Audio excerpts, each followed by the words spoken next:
महातंत्र महामंत्र महायंत्र महासना महायागक्रमाराध्य महाभैरव पूजिता। మహాతంత్ర గొప్పదైన తంత్రస్వరూపిణి.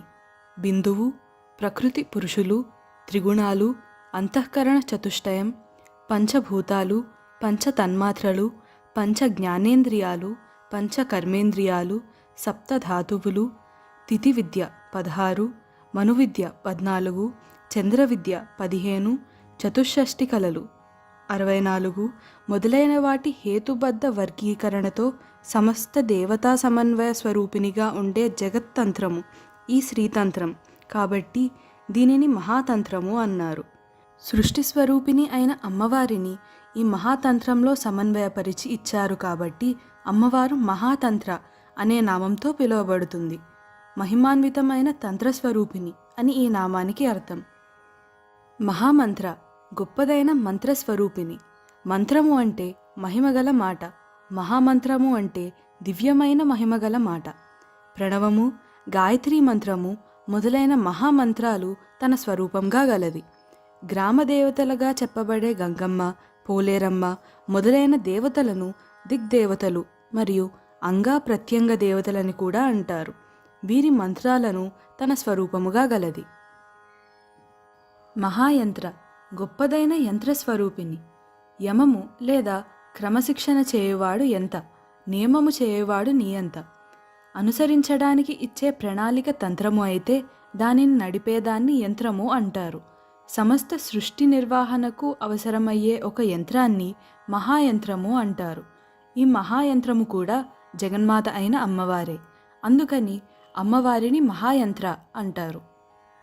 మహాసన గొప్పదైన ఆసనము గలది.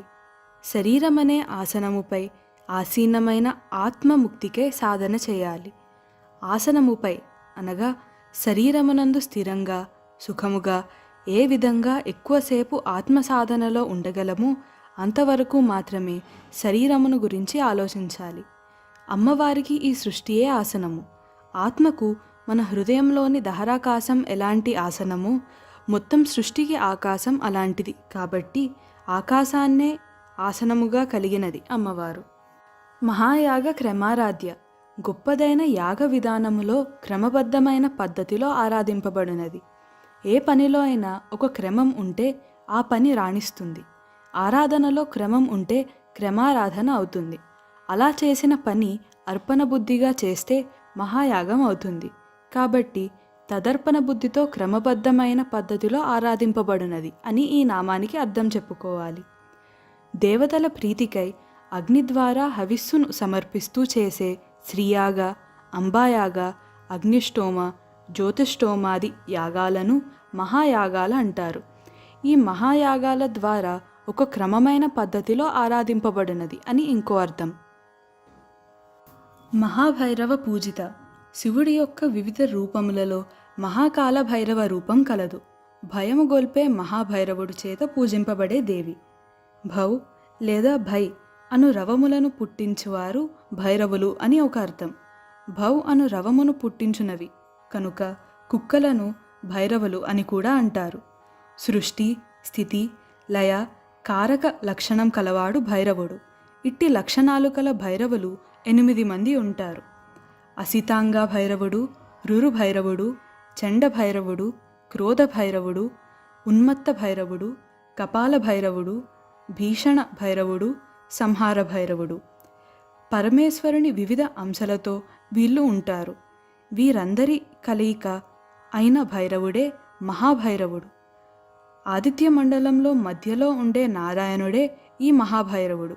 ఈ మహాభైరవుడే మార్తాండ భైరవుడు. మహాయాగాలతో ఈ నారాయణుడు అమ్మవారిని పూజించాడు. అందుకని అమ్మవారు మహాభైరవ పూజిత. కనురెప్ప వేయడం, శ్వాస తీసుకోవడం, గుండె పనిచేయడం మొదలైనవి మనలోని అజ్ఞాత శక్తులు. వీటి గురించి మనకు తెలిసినా తెలియకపోయినా ఈ శక్తులు మన కోసం పనిచేస్తాయి. ఇట్టి శక్తులచే పూజింపబడినది. తన ఆజ్ఞలకు బద్ధులైన అజ్ఞాత శక్తులు కలది అని ఇంకో అర్థం.